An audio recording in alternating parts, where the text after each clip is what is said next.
Nah, kalau lawan Saudi, waktu itu kalah, kita udah selesai sebenarnya gamenya. Kenapa waktu itu ingat? Saya bikin statement, saya mundur kalau tim ini sudah tidak percaya lagi. Nah, kita juga sering dibantai dulu. Zaman Niko Sintayong juga sering kalah. Tapi dengan perbaikan pemain, lebih stabil. Yes, mantap sekali. Tepat pagi ini, Timnas Indonesia dan Oman segera berebut satu tiket Piala Dunia 2026 pada November 2025.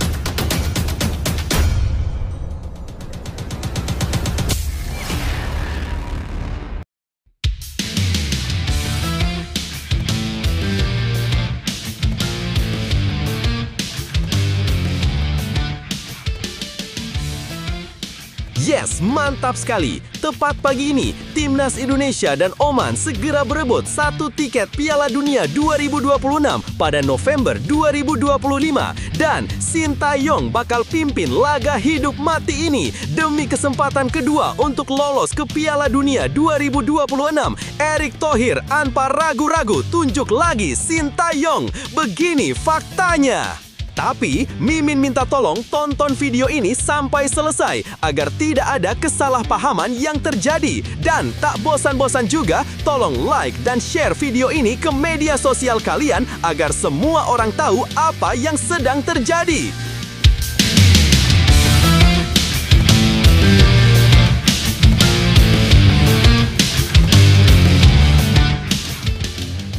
Sebelumnya diberitakan. Seperti kita semua ketahui sebelumnya, Ketua Umum PSSI Erick Thohir menegaskan tidak akan kembali bekerja sama dengan pelatih asal Korea Selatan Sintayong meski namanya kembali santer disebut untuk menukangi Timnas Indonesia. Keputusan ini muncul setelah kegagalan skuad Garuda di kualifikasi Piala Dunia 2026 dan masih menjadi pembicaraan hangat di kalangan publik dan pengamat sepak bola nasional. Berikut ini 3 faktanya. Menariknya, 1. Dukungan pengamat. Sudah waktunya Indonesia move on. Sikap tegas Erick Thohir rupanya tak berdiri sendiri. Sejumlah pengamat sepak bola ikut mendukung keputusan untuk tidak kembali menunjuk Sintayong sebagai pelatih Timnas Indonesia. Salah satunya datang dari mantan pelatih Arema era Galatama, Gusnul Yakin. Menurutnya, kiprah Sintayong selama membesut Timnas Indonesia sudah cukup membekas dalam sejarah. Ia menilai meski STY masih memiliki kemampuan untuk melatih, namun sudah saatnya Indonesia membuka lembaran baru. Cukup sudah kisah manis Sintayong, biarlah namanya tercatat sebagai salah satu pelatih asing legendaris di sepak bola Indonesia, ujar Gusnul Yakin. Dukungan ini datang di tengah perdebatan hangat di media sosial. Banyak pendukung Garuda yang berharap ada cinta lama bersemi kembali antara STY dan Timnas Indonesia, terutama setelah keberhasilannya membangun mentalitas dan performa tim di level internasional. Namun, PSSI tampaknya ingin fokus pada masa depan yang lebih terarah dan berkelanjutan. 2. Erick Thohir tegas, sepak bola Indonesia harus punya arah baru. Erick Thohir menegaskan keputusan ini bukan semata soal pribadi, melainkan strategi besar untuk membangun sistem sepak bola nasional yang lebih kokoh. Ia menyebut Indonesia perlu pelatih baru yang sejalan dengan blueprint PSSI menuju target jangka panjang, yakni lolos ke Piala Dunia 2026. Salah satu alasan utama keputusan ini adalah masalah harmoni dan kepemimpinan. Di masa lalu, STY sempat menghadapi tantangan dalam hal komunikasi dan kerjasama dengan pelatih di level usia muda. Erick menilai struktur kepelatihan yang ideal harus terintegrasi dari tim senior hingga kelompok umur dengan komunikasi yang solid di semua lini. Ia juga menambahkan bahwa federasi ingin menciptakan sistem kepelatihan berlapis yang kuat, bukan bergantung pada satu figur. Kita harus bisa membangun dari fondasi, bukan nostalgia. Begitu kira-kira pesan yang ingin ditegaskan Erick Thohir dalam berbagai kesempatan. 3. PSSI berhati-hati cari pengganti, tak mau salah pilih lagi. Setelah menutup pintu untuk STY, PSSI kini bergerak hati-hati cari pelatih baru. Proses seleksi dilakukan lewat Badan Tim Nasional di bawah pimpinan Sumarji sebelum hasilnya dibawa ke rapat Komite Eksekutif (Exco). Erick Thohir memastikan bahwa keputusan akhir akan diambil secara kolektif dan profesional. Sejumlah nama dari Asia, Eropa, hingga Amerika Latin disebut-sebut masuk radar PSSI. Namun, Erik meminta publik untuk tidak terjebak dalam spekulasi media sosial. Ia menyadari tantangan besar dalam menarik pelatih berkualitas dengan peringkat FIFA Indonesia yang masih di kisaran 120-an. Karena itu, PSSI ingin memberikan jaminan program jangka panjang agar pelatih baru bisa bekerja dengan penuh keyakinan dan dukungan penuh dari federasi. Jangan terpancing rumor, keputusan resmi hanya akan diumumkan setelah rapat Exco, tegas Erik. Nah, sebelum lanjut mendengar berita ini, untuk para netizen, keluarkan satu kalimat pamungkas untuk menanggapi kabar ini. Menurut kalian, apakah kalian setuju Shin Tae-yong kembali melatih timnas Indonesia lagi? Atau justru kalian lebih setuju kata-kata Ketua Umum PSSI Erik Thohir, kita harus move on dari Shin Tae-yong? Ayo teman, berikan tanggapan kalian di kolom komentar. Bravo Timnas, bravo Shin Tae-yong, bravo PSSI. Ayo Garuda, buktikan bahwa level kita sudah dunia. Buktikan bahwa kita adalah raksasa Asia. Tiket Piala Dunia harga mati. Di sisi lain, jangan lupa juga satu kalimat khusus untuk Erik Thohir CS yang sedang berusaha keras memajukan sepak bola Indonesia. Silahkan tulis di kolom komentar. Ayo terbang tinggi Garuda. Mari kita lanjut teman-teman. Situasi ini memperlihatkan fase penting dalam perjalanan sepak bola Indonesia. Keputusan Erik Thohir untuk tidak kembali menunjuk Shin Tae-yong memang menimbulkan pro dan kontra. Tetapi, langkah tersebut menandakan upaya serius PSSI untuk keluar dari bayang-bayang masa lalu dan membangun sistem yang lebih terarah. Lebih jauh, bagi sebagian orang, Shin Tae-yong adalah simbol perubahan, pelatih yang berhasil membangkitkan semangat Garuda dan memberi harapan baru.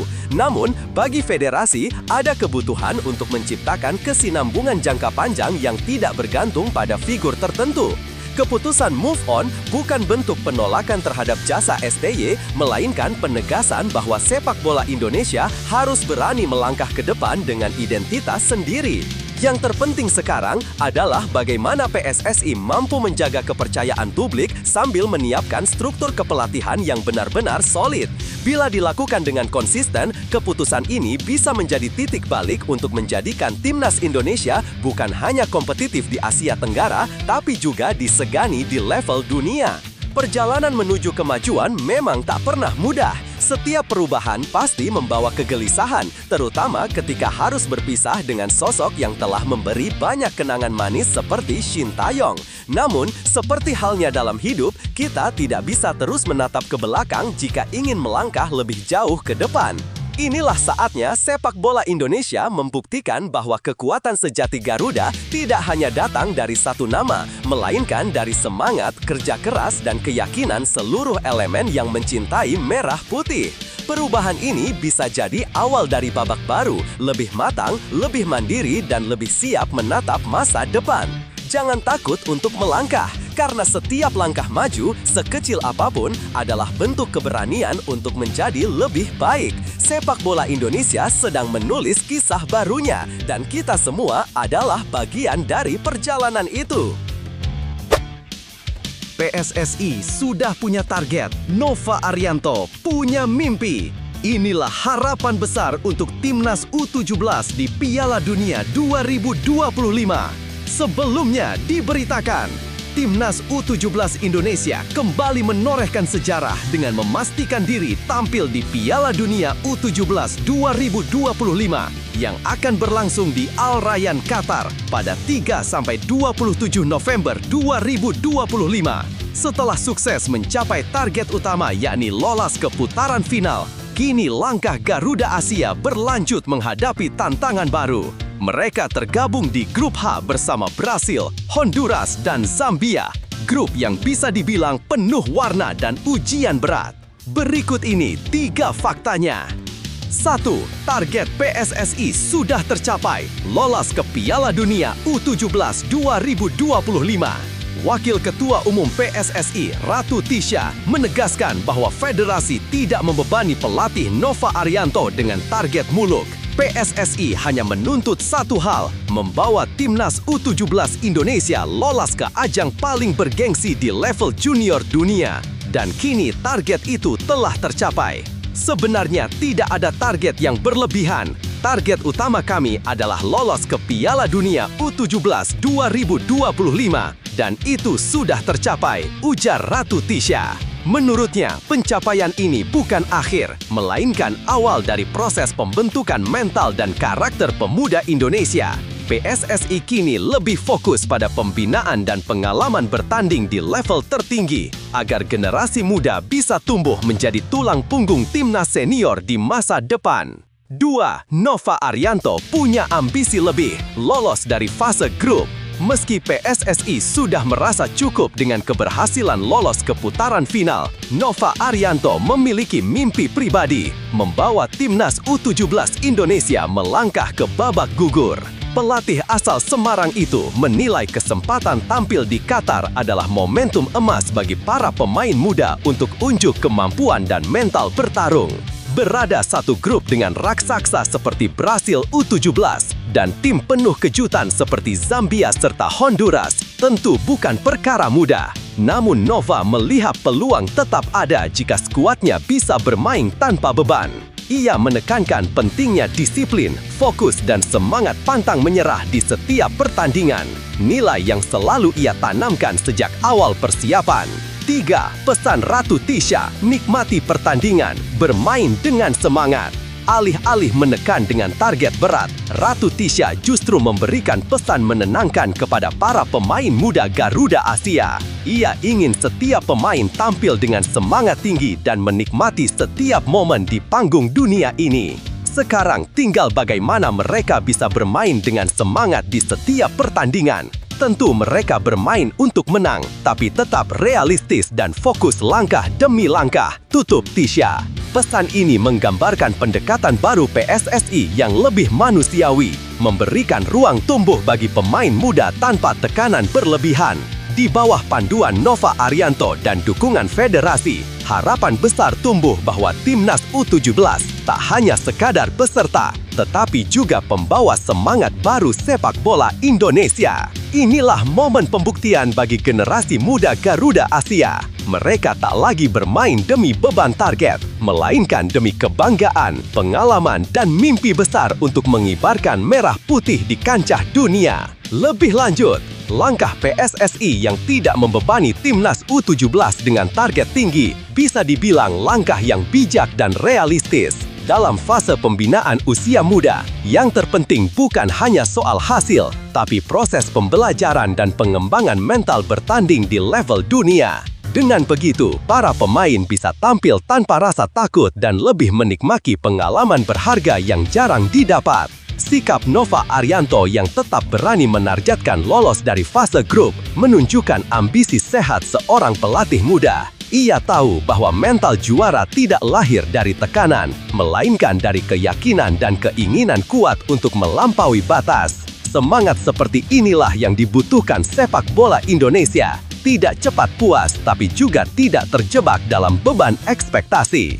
Secara keseluruhan, situasi ini menggambarkan keseimbangan antara idealisme dan realistis. PSSI fokus pada pembangunan jangka panjang, sementara Nova menanamkan mental kompetitif di lapangan. Jika keduanya berjalan seiring, bukan tidak mungkin generasi muda inilah yang kelak menjadi pondasi kuat bagi masa depan sepak bola Indonesia. Perjalanan timnas U17 Indonesia ke Piala Dunia 2025 adalah bukti bahwa mimpi besar bisa dicapai lewat kerja keras dan keyakinan. Mereka mungkin masih muda, tapi semangat dan keberanian mereka sudah sekelas pemain dewasa yang siap menghadapi dunia. Setiap langkah di Qatar nanti bukan hanya tentang menang atau kalah, tapi tentang membuktikan bahwa anak-anak Indonesia mampu bersaing di panggung tertinggi. Jangan takut pada nama besar seperti Brasil atau lawan kuat lainnya, karena keyakinan dan kerja keras seringkali lebih berharga daripada pengalaman panjang. Untuk para pemain muda Garuda Asia, nikmatilah setiap detik di lapangan. Bermainlah dengan hati, dengan semangat, dan dengan kebanggaan membawa merah putih di dada. Kalian bukan hanya sedang bermain sepak bola, tapi sedang menulis sejarah baru untuk Indonesia. Mace Hilgers divonis cedera ACL, karir di FC Twente terancam. Sebelumnya diberitakan, bek timnas Indonesia, Mace Hilgers harus menghadapi kenyataan pahit setelah divonis mengalami cedera anterior cruciate ligament (ACL) saat latihan bersama FC Twente. Cedera ini bukan hanya mengancam musimnya, tapi juga masa depannya di klub Belanda tersebut. Meski demikian, Hilgers tetap menebar semangat lewat pesan emosional di media sosial. Berikut 3 faktanya. 1. Pesan menyentuh Mace Hilgers, "Saya akan kembali lebih kuat." Setelah diagnosis cedera ACL diumumkan, Mace Hilgers menulis pesan yang penuh emosi di akun Instagram pribadinya, @MaceHilgers. Dalam unggahannya, pemain berdarah Manado ini menyampaikan rasa terima kasih kepada semua pihak yang telah memberikan dukungan selama masa sulitnya. Terlepas dari semua candaan, terima kasih atas semua pesan dan dukungan yang baik, tulis Hilgers dengan nada hangat. Ia menegaskan bahwa dirinya akan tetap bekerja keras setiap hari agar bisa segera pulih. Fokusnya kini adalah menjalani operasi dan proses pemulihan dengan disiplin penuh. "Saya akan bekerja keras setiap hari agar bisa kembali lebih kuat dari sebelumnya. Setelah operasi, saya akan fokus pada pemulihan dan akan terus memberi kabar kepada semua orang tentang perkembangan saya." Pesan itu menggambarkan tekad kuat seorang pemain muda yang tidak mau menyerah meski berada di tengah badai cedera yang bisa mengubah arah karirnya. 2. Cedera ACL yang mematikan langkah di lapangan. Cedera anterior cruciate ligament atau ACL dikenal sebagai mimpi buruk bagi pesepak bola. Dalam kasus Hilgers, cedera ini terjadi saat ia menjalani latihan bersama FC Twente. Klub pun mengkonfirmasi kondisi tersebut, namun belum memastikan berapa lama sang pemain harus absen.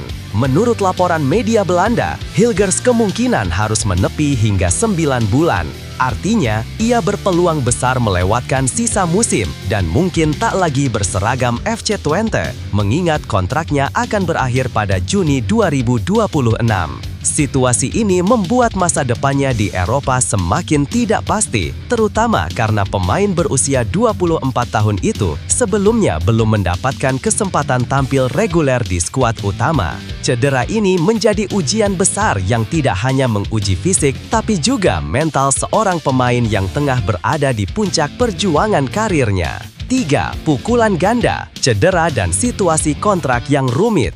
Bagi Hilgers, cedera ACL ini bukan hanya soal pemulihan fisik, tapi juga ujian karir. Sebelum cedera, ia sudah menghadapi situasi pelik di FC Twente. Klub sebenarnya telah menawarkan perpanjangan kontrak, namun Hilgers menolaknya. Keputusan itu membuatnya tak lagi masuk daftar susunan pemain dalam pertandingan resmi musim ini. Kini, dengan cedera panjang yang dialaminya, peluangnya untuk kembali ke lapangan bersama Twente kian tipis. Bahkan, media Belanda menyebut ia mungkin harus mencari klub baru setelah pulih.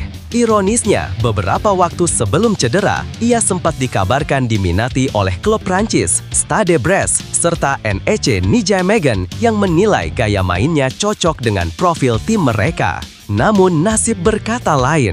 Pukulan berlapis ini menjadi momen refleksi bagi Hilgers antara menatap masa depan dengan optimisme atau tenggelam dalam keterpurukan. Namun dari pesannya yang penuh semangat, jelas bahwa ia memilih jalur pertama, bertarung hingga kembali ke lapangan.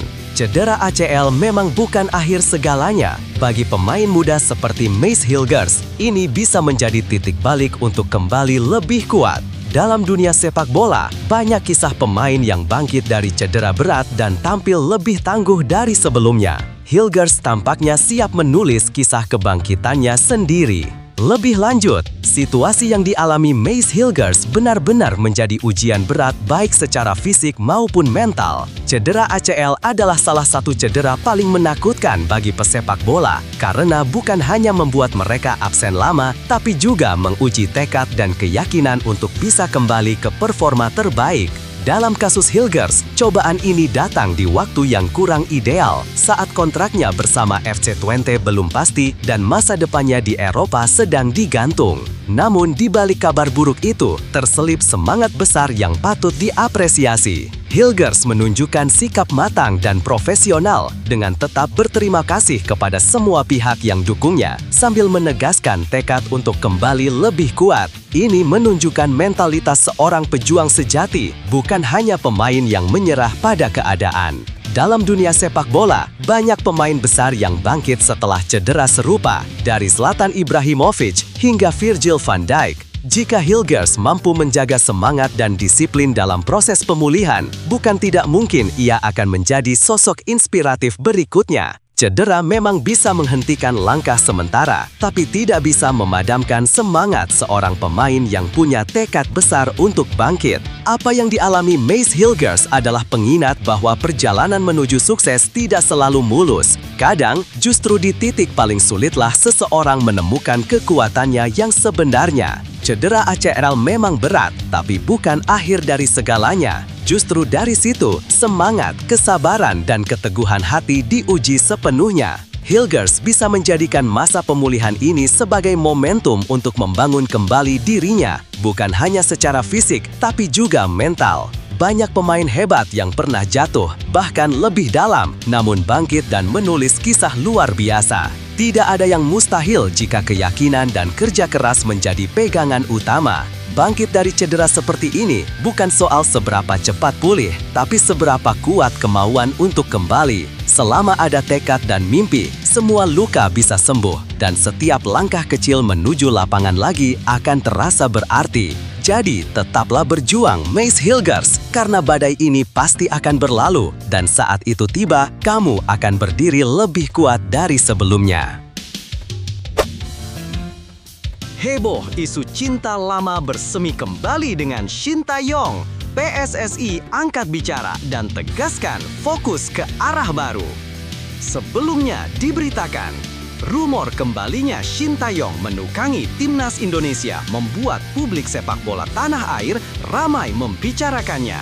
Banyak yang menduga PSSI akan kembali menggandeng pelatih asal Korea Selatan itu setelah pemecatan Patrick Kluivert. Namun ternyata kabar tersebut dibantah langsung oleh jajaran Komite Eksekutif Exco PSSI.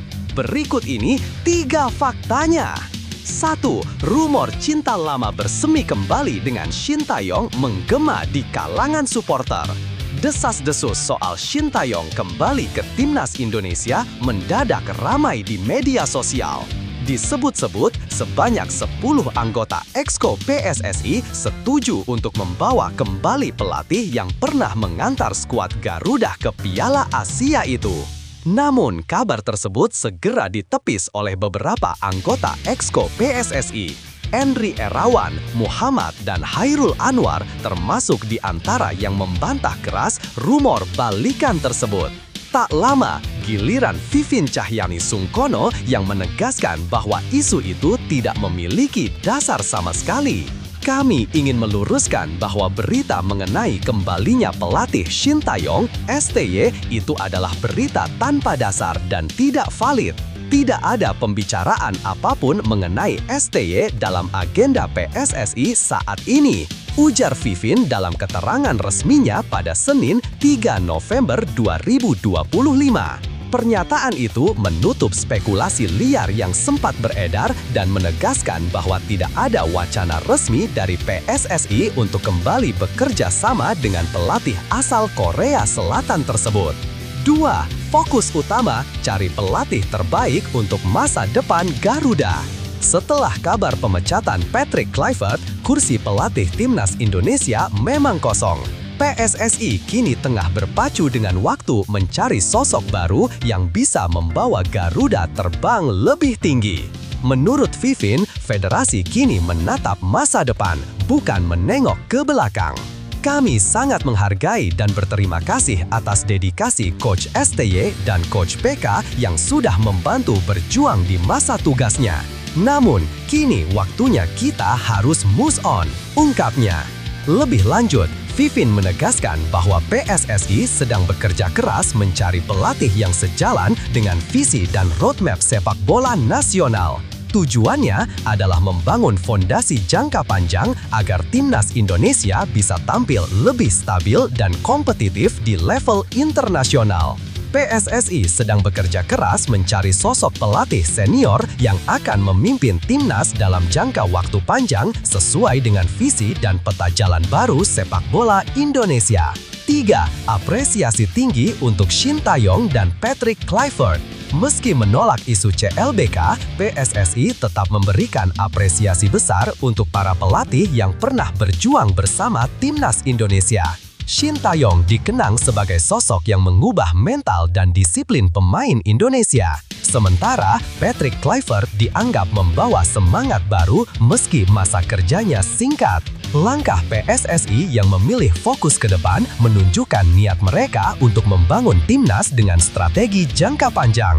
Dengan begitu, siapapun pelatih berikutnya diharapkan bisa melanjutkan fondasi yang telah dibangun oleh pendahulunya dan membawa Garuda kembali berjaya di kancah Asia.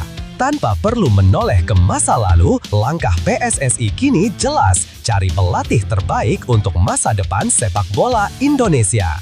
Dan siapapun sosok yang akan datang, publik berharap satu hal, timnas Garuda bisa terus terbang tinggi, tanpa drama, tanpa rumor, hanya dengan kerja nyata di lapangan. Lebih lanjut, situasi yang terjadi di tubuh PSSI kali ini memperlihatkan dinamika yang wajar dalam dunia sepak bola profesional. Rumor soal kembalinya Shin Tae-yong seolah menunjukkan betapa besar pengaruh sang pelatih di mata publik, terutama setelah membawa perubahan signifikan dalam mentalitas dan disiplin timnas Indonesia. Namun, langkah PSSI untuk tidak langsung terjebak nostalgia dan memilih fokus mencari pelatih baru patut diapresiasi. Artinya, federasi mulai berpikir strategis bukan emosional. Keputusan untuk tidak balikan dengan Shin Tae-yong juga bisa dibaca sebagai sinyal bahwa PSSI ingin membangun sistem yang lebih berkelanjutan, bukan bergantung pada figur tertentu. Mereka tampaknya sedang berusaha menata arang baru, mencari pelatih yang sesuai dengan visi jangka panjang sepak bola Indonesia. Hal ini tentu bukan hal mudah, tapi menjadi langkah penting agar timnas tak hanya sesekali tampil mengejutkan, melainkan konsisten berprestasi. Bagi para supporter, tentu rasa rindu terhadap Shin Tae-yong adalah hal yang manusiawi. Namun, sepak bola tak berhenti pada satu nama. Siapapun pelatih yang nanti dipilih, dukungan penuh dari publik tetap menjadi bahan bakar utama. Yang paling penting adalah menjaga semangat Garuda untuk terus terbang tinggi, bukan terjebak dalam bayangan masa lalu. Situasi ini memperlihatkan betapa besarnya ekspektasi publik terhadap timnas Indonesia dan betapa kuatnya pengaruh Shin Tae-yong di hati para pendukung sepak bola tanah air. Ketika rumor CLBK itu muncul, banyak yang langsung berharap karena STY dianggap sebagai sosok yang membawa perubahan nyata dalam mentalitas dan performa pemain. Namun, keputusan PSSI untuk tidak terburu-buru dan fokus mencari pelatih baru bisa dimaknai sebagai langkah matang dan realistis. Mereka tampaknya ingin membangun fondasi jangka panjang yang tidak hanya bergantung pada satu figur, tetapi pada sistem yang berkelanjutan. Langkah ini juga menunjukkan bahwa PSSI mulai belajar dari pengalaman. Mengandalkan nostalgia tidak akan membawa timnas ke level berikutnya. Yang dibutuhkan kini adalah pelatih yang bisa menyatu dengan visi besar sepak bola Indonesia, membangun tim dengan filosofi modern, dan menyiapkan regenerasi pemain secara sistematis. Di sisi lain, para supporter perlu memahami bahwa setiap era punya tantangannya sendiri. Shin Tae-yong sudah memberikan kontribusi besar, dan kini saatnya memberi kesempatan bagi sosok baru untuk meneruskan perjuangan. Dengan dukungan publik yang solid, siapapun pelatihnya nanti akan lebih mudah bekerja demi satu tujuan, membawa Garuda terus terbang tinggi, bukan hanya di Asia, tapi di panggung dunia. Sebelumnya, diberitakan Nova Arianto janjikan Timnas U17 Indonesia siap tempur di Piala Dunia U17 2025. Kami siap buat sejarah. Timnas U17 Indonesia akan mengawali langkah besar mereka di Piala Dunia U17 2025 dengan menghadapi Zambia pada laga perdana Grup H, Selasa 4 November 2025 malam. pelatih kepala Nova Arianto memastikan seluruh pemain Garuda Asia sudah siap lahir batin untuk berjuang demi mimpi besar menorehkan sejarah di pentas dunia. Berikut 3 fakta kesiapan luar biasa Timnas U17 Indonesia jelang duel pembuka mereka. Dan setelah kami jelaskan, 1. Latihan ketat dan uji coba internasional jadi modal utama. Nova Arianto dan tim pelatih tidak main-main dalam mempersiapkan skuad Garuda Asia. Sejak beberapa bulan lalu, tim ini melewati proses seleksi yang sangat ketat, diikuti dengan pemusatan latihan panjang dan berjenjang. Tak hanya itu, Indonesia U17 juga melakukan serangkaian uji coba internasional, termasuk di Dubai, untuk mengukur kesiapan dan mental para pemain muda.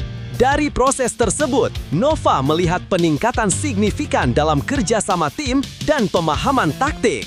Pastinya, setelah kita lakukan uji coba di Dubai, kemarin kita sudah tiba di Qatar. Saya bersyukur semua pemain dalam kondisi siap dan harapannya mereka tampil maksimal nanti di pertandingan, ujar Nova Arianto dalam kanal YouTube Timnas Indonesia.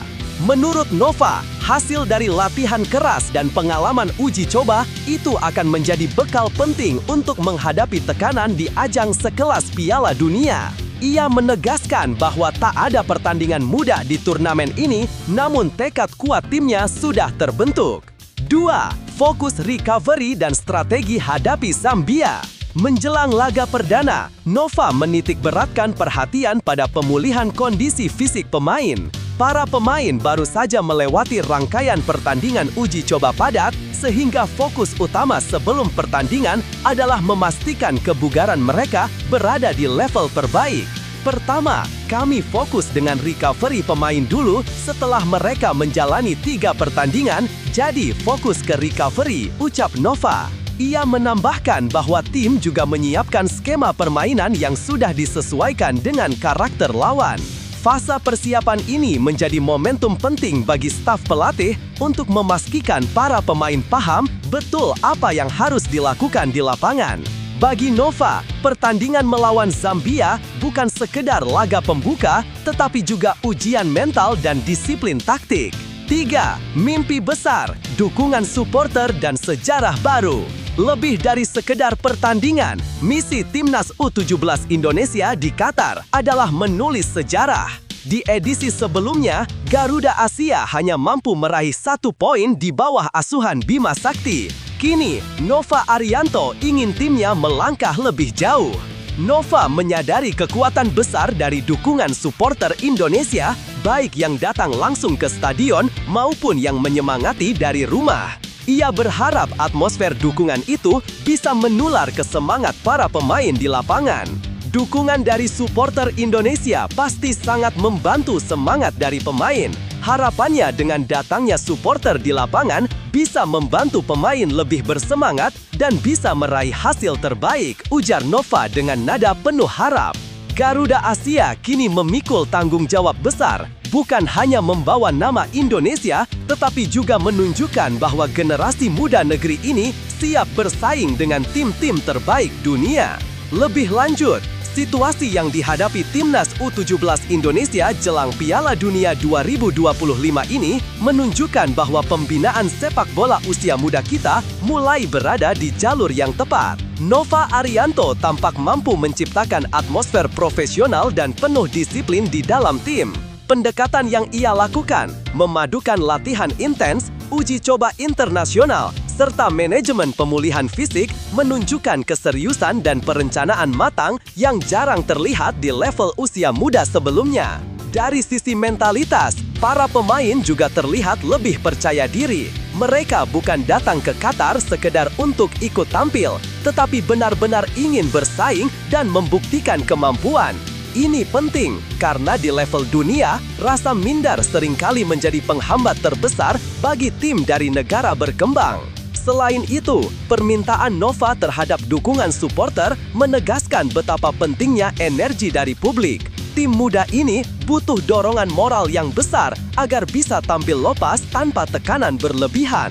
Jika seluruh elemen, pelatih, pemain, federasi, dan supporter berjalan seirama, bukan mustahil Indonesia bisa menciptakan kejutan. Mungkin bukan dengan trofi, tetapi dengan semangat dan permainan yang membuat dunia menoleh.